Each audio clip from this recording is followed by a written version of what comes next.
Et alors, Fabien et Jocelyn, une question auquel vous pouvez tous les deux répondre. En fait, dans cette question, il y a trois questions et je vais commencer par la première partie de cette question qui concerne en fait la Trinité.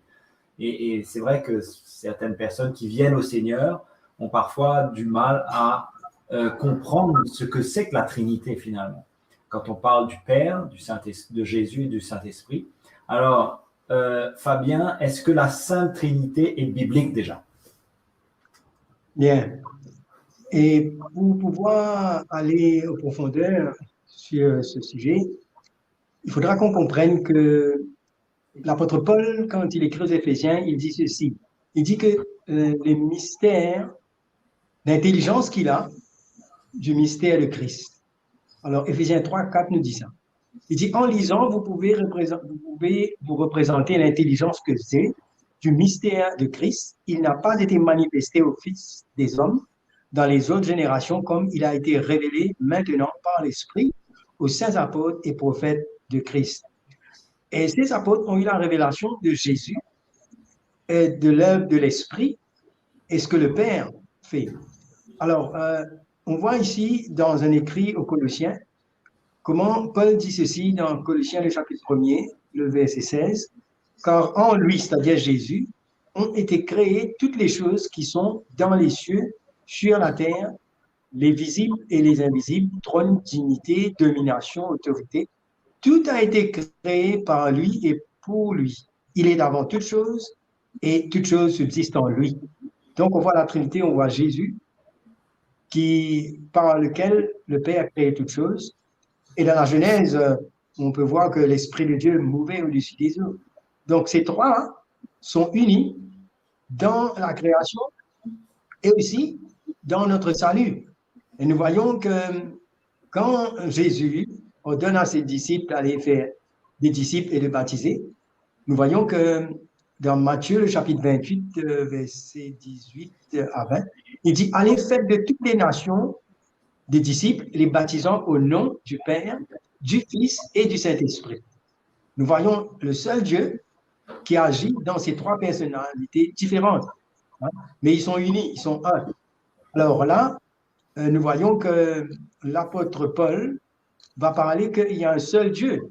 Nous voyons aussi dans Hébreux, le chapitre 1er, il dit comment Dieu, après avoir plusieurs reprises parlé de plusieurs manières, par les prophètes, maintenant, Dieu nous a parlé par le Fils qu'il a établi héritier de toutes choses, par lesquelles il a aussi créé le monde, et qui étant le reflet de sa gloire, il est l'empreinte de sa personne. Il soutenant toutes choses par sa parole puissante, et c'est lui qui a fait la purification de nos péchés, et il s'est assis à la droite de la majesté divine dans le lieu très haut. Donc, on ne peut pas expliquer la Trinité, mais on doit l'apprendre comme Dieu se révèle par cette révélation qu'il a donnée aux apôtres, pour que nous puissions, par la foi, comprendre et accepter ce que Dieu est et la manière qu'il agit pour notre salut et ce qu'il nous a révélé. Bien sûr. Alors, on a établi donc que la Trinité est biblique, bien sûr. Et Jocelyn, un petit complément peut-être de réponse à la continuité de cette question. Est-ce que Jésus est Dieu?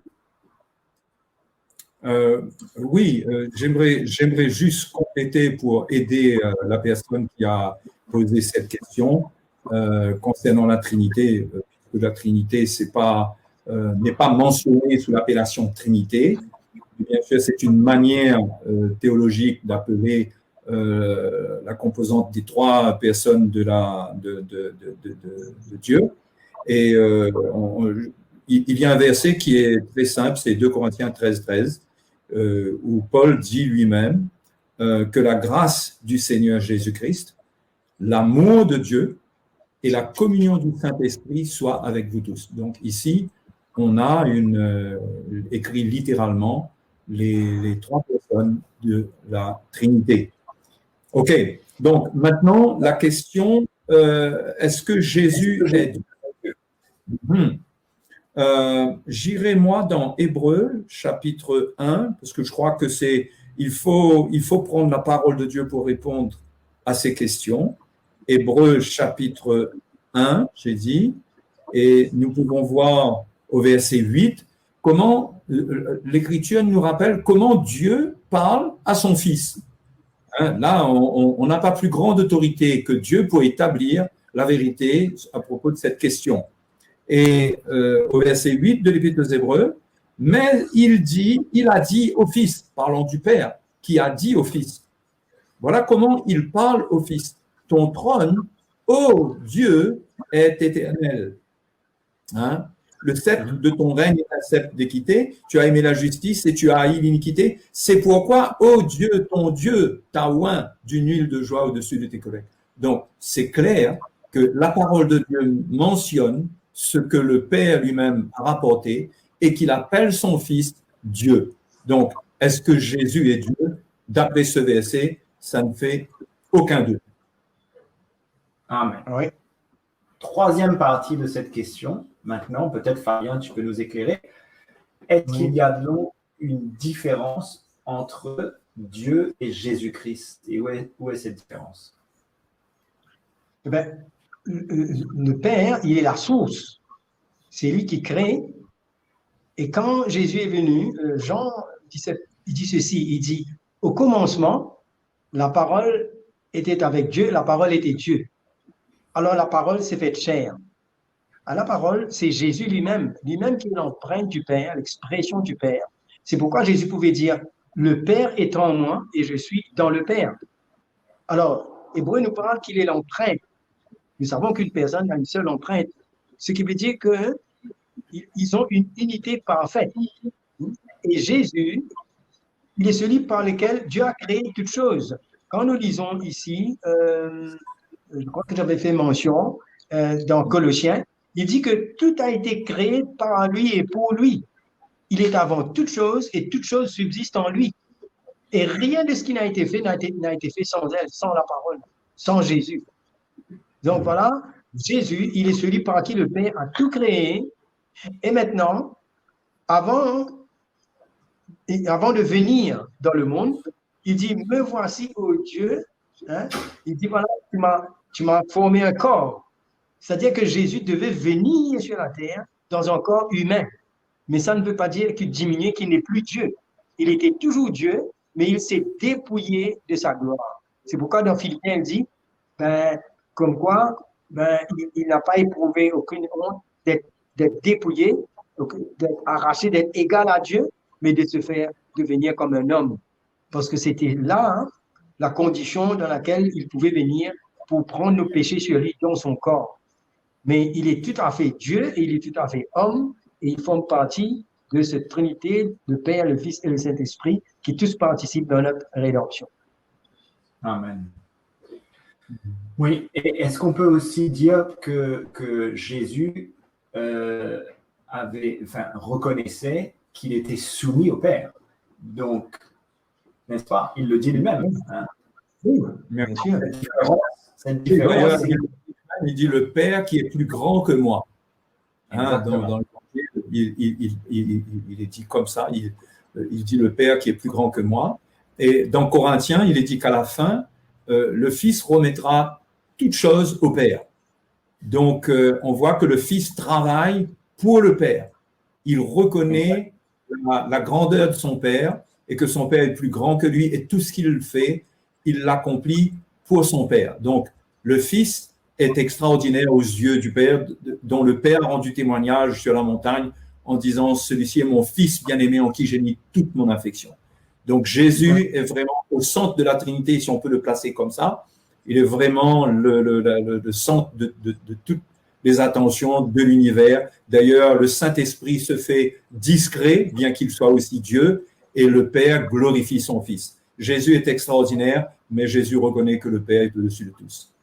Exactement. Il y a une autre différence, c'est que aussi le Seigneur Jésus reconnaît lui-même que dans le calendrier de Dieu, il ne connaît pas tout, puisqu'il dit lui-même que certaines choses, c'est seulement Dieu son Père qui les connaît, la date et l'heure. N'est-ce pas? Oui, dans sa soumission, oui, parce qu'il est soumis Et comme il dit, même quand il était encore sur la terre, il dit, je fais les œuvres que mon Père fait. Alors, en tout, il a dit même, pourtant, il avait le pouvoir de donner sa vie ou de la reprendre, mais en toute chose, il a dit, mais que ta volonté soit faite. Hein.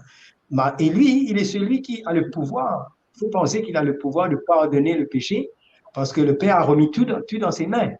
Hein. Alors là, il accorde la vie éternelle à tous ceux que le Père a donné. Et il dit que nul ne peut aller au Père sans lui. Donc, c'est lui le chemin, la vérité et la vie. Alors ça, il faut comprendre que c'est le mystère caché qui est révélé, que même dans le temps du peuple d'Israël, c'était encore caché. Maintenant, nous vivons dans un temps où le Saint-Esprit, maintenant, à travers les apôtres, à travers les prophètes, nous révèle tous ces mystères cachés et l'Église participe à cela. C'est une grâce extraordinaire. C'est pourquoi on ne doit pas expliquer la Trinité, on ne peut pas expliquer la Trinité, mais on doit l'accepter par la foi, ce que Dieu est révélé dans sa parole par les apôtres et les prophètes. Tout à fait. Et la question qui suit, en fait, reste sur le sujet de la Trinité. Et Jocelyn, peut-être tu peux commencer à y répondre. Et quelle personne, finalement, de la Trinité devons-nous prier et adorer?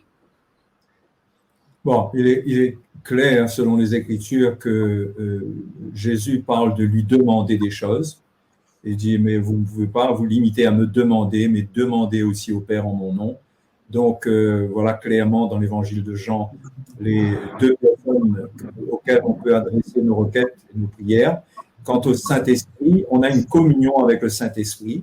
Donc, le Saint-Esprit, dans la parole de Dieu, ne se montre pas comme quelqu'un à qui on doit prier, mais comme il y a une communion avec le Saint-Esprit, on peut bien sûr parler au Saint-Esprit. Il y a des choses qu'on peut dire au Saint-Esprit. Mais la parole de Dieu met l'emphase d'un point de vue de la prière sur le Père et sur le Fils. Le Saint-Esprit dit, lui, quant à lui, Jésus a dit qu'il ne parlera pas de lui-même. Donc, finalement, chaque personne de la Trinité a un aspect extraordinaire. Le Saint-Esprit est effacé et le Fils est glorifié et le Père est au-dessus de tous. Maintenant, quand on prie, c'est le Père et le Fils, à mon avis. Oui. Oui. Et le Saint-Esprit, lui, il est celui qui opère toutes choses. Il participe à notre salut et pour la naissance même de Jésus, il a fallu que lui-même intervienne. Et la prophétie, la parole que l'ange a dit mais à Marie, le Saint-Esprit le couvrira. Et alors, l'incarnation, l'introduction du Fils de Dieu dans la race humaine, il a fallu l'intervention du Saint-Esprit. Et c'est le même Saint-Esprit qui a ressuscité Jésus pour lui donner la résurrection. Et c'est le même Saint-Esprit qui va nous ressusciter, notre corps glorieux. Donc, le Saint-Esprit participe dans la discrétion, mais sans démérite, quoi, parce qu'il est dans tout, notre vie chrétienne, dans tout ce que nous vivons, tout ce que nous faisons. Et dans l'Église, la vie de l'Église, c'est la vie qui est accompagnée par le Saint-Esprit lui-même, dans toute la vie de l'Église. C'est un peu comme si le Saint-Esprit s'est mis dans une position d'exécutant de la volonté du Père qui a été accomplie par le Fils, et il s'est mis volontairement dans cette position. Et ça, c'est extraordinaire, parce que, comme tu viens de dire, Fabien, c'est aussi par le Fils a parlé, il est la parole par laquelle Dieu a créé toutes choses, mais c'est le Saint-Esprit qui amène la lumière, qui amène la vie. Donc, le Saint-Esprit a cette position.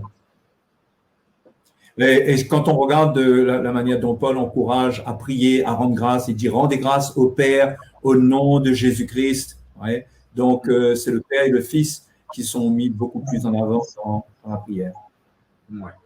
Alors, la prochaine question, on a probablement éclairé la personne qui nous a posé cette question à travers les réponses qui viennent d'être données, mais peut-être qu'on peut être un petit peu plus précis, puisque cette personne nous dit dans Jean chapitre 14, du verset 16 au verset 20, justement, où il mentionne, où Jésus annonce à ses disciples qu'il leur enverra un autre consolateur, l'Esprit de vérité, et qu'il viendra, qu'il ne les laissera pas orphelins encore un temps, et il ne le verra plus, mais il leur enverra le consolateur, etc. Alors, cette personne nous demande dans ce passage, finalement, s'agit-il de Jésus qui revient, puisqu'il nous dit « je vous enverrai », Est-ce que c'est Jésus qui revient en tant que Saint-Esprit? On a déjà abordé un petit peu le sujet, mais peut-être tu peux être un petit peu plus clair, Fabien, pour répondre plus précisément à cette question. Voilà. Alors, premièrement, Jésus, il dit, mais je prierai le Père et il vous donnera un autre consolateur. Alors, cela veut dire qu'il s'agit là d'une autre personne de la Trinité. Et le Saint-Esprit, il nous dit que lui, il va nous conduire dans toute la vérité. Il va prendre tout ce qui est en Jésus et il va nous dire, il va nous rappeler même tout ce que Jésus a dit. Là, nous voyons que ce sont les caractéristiques d'une personne, la personne du Saint-Esprit, qui va nous transmettre ce qu'il a reçu, ce qu'il a entendu, hein, et il va nous témoigner cela, et il va nous conduire dans toute la vérité. Hein, il est le consolateur. Donc, c'est la troisième personne de cette Trinité qui est à l'œuvre et il a toute sa place, qui va nous accompagner jusqu'au bout. C'est lui qui nous donne la conviction, c'est lui qui nous fortifie et la vie du chrétien est accompagnée aussi avec les dons du Saint-Esprit, les manifestations du Saint-Esprit. Donc, c'est notre consolateur, c'est notre compagnon, c'est celui qui nous emmène à marcher le long du chemin jusqu'au bout avec le Seigneur.